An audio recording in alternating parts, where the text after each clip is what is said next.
If a choir sings in Elvish, you know I'm gonna listen. Welcome back to the channel, my friends. In this video, we're going to listen to May It Be by Enya, sung by Voces8. Great movie, great song, fantastic ensemble singing this. Let's dive right in.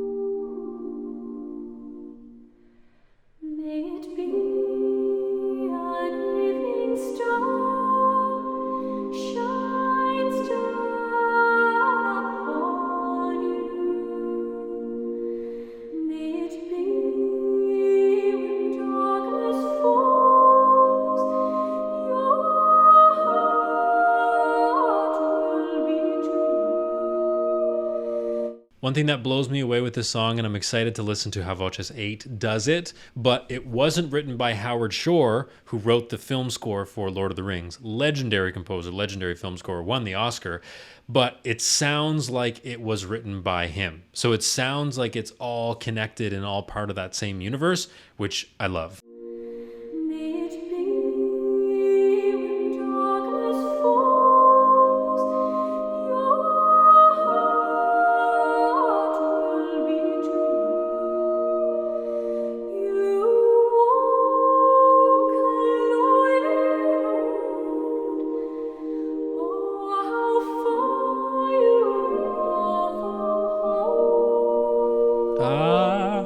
That was an uncontrollable gasp from me.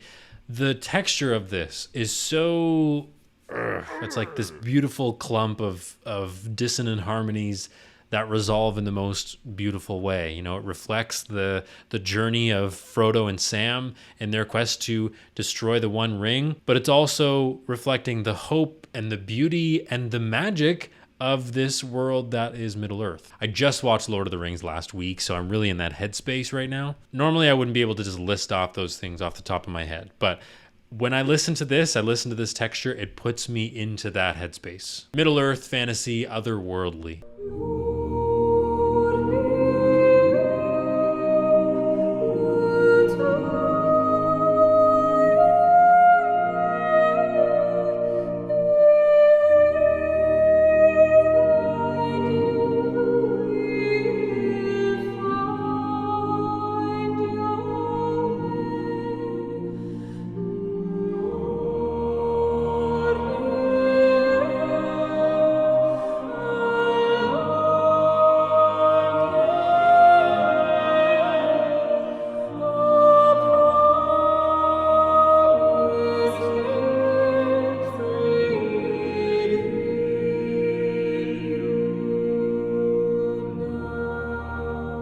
What I love about that section is when the tenor joins the soprano and they sing in unison. I think that's absolutely stunning. Let's all appreciate for a moment Voces8.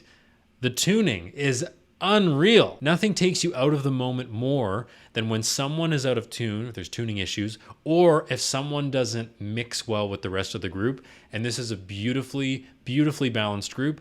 That's why they're so famous.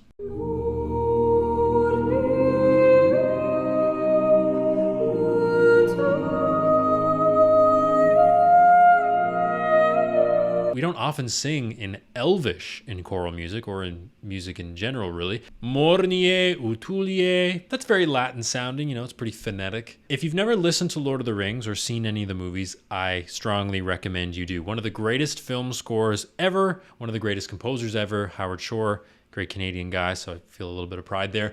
But there's a lot of choral music in his work. And in Lord of the Rings, they sing in Elvish. They sing in like the language of the orcs and things like that. He utilized all these languages that they pretty much made up for the books when the books first came out, and then I think they added to the sort of language when the movies came out as well. So we get all these cool languages that we've never really heard before. There's really nothing more intense in a film score than a choir. Howard Shore uses a lot of really heavy brass as well, and that's a close second, but the choir takes the cake.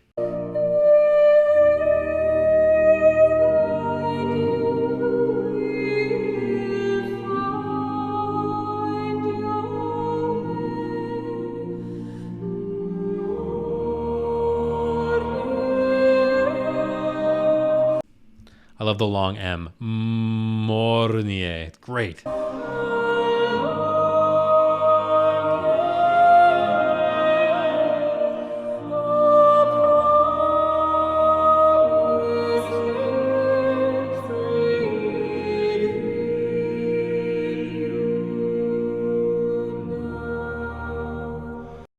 It's just so good. I read a really funny comment on this video where someone said, I don't know if I want this played at my wedding or at my funeral. As I listen to this, I think, is it happy? Is it sad? I don't really know. I think maybe it's neither. I think it's hopeful. And I keep thinking of Frodo and Sam on their quest to destroy the ring. And you think of the fellowship and all the things that they have to do. Again, if you've never seen the movie, watch it. But it's giving me hope. It's motivating me to do what needs to be done. And the meaning of the song really is darkness has fallen, but here's the light.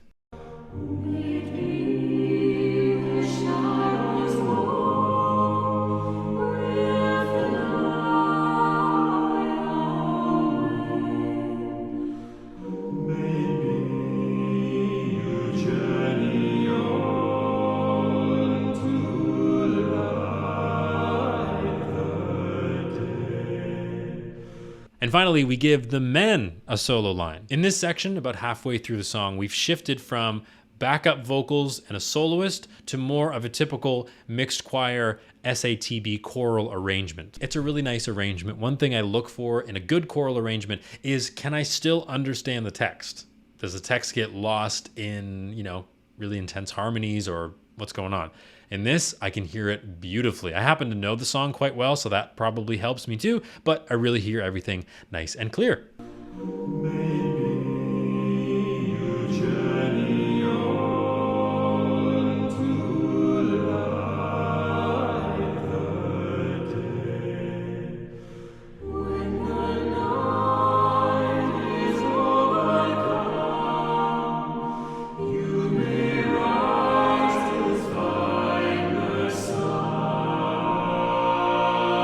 Okay, I'm going to pause it right there. I know there's this beautiful, stunning moment coming up, so I want to go back a few seconds and then we'll transition into that section. But let's think for a second.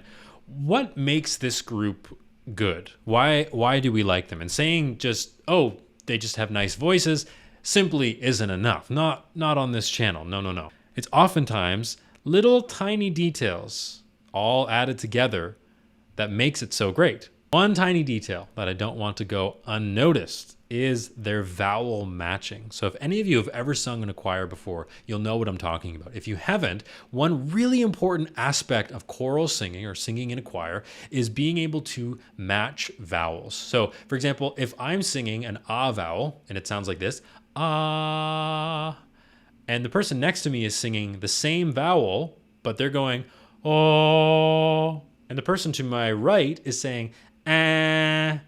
When the three of us sing together, it's going to sound pretty bad. What we want as an entire group is to all sing ah or ah or ah, as long as it's the same from each person. And in this group, if one half sang may it be and the other half sang may it be, there's going to be a discrepancy there. It's going to clash, and we just won't enjoy listening to it as much. So I know for a fact that when this group rehearses, one of their main focuses is matching vowels. And they've been singing together for a while now. They know their voices well, so they can probably match up pretty quickly. You may rise to find the sun.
Yes.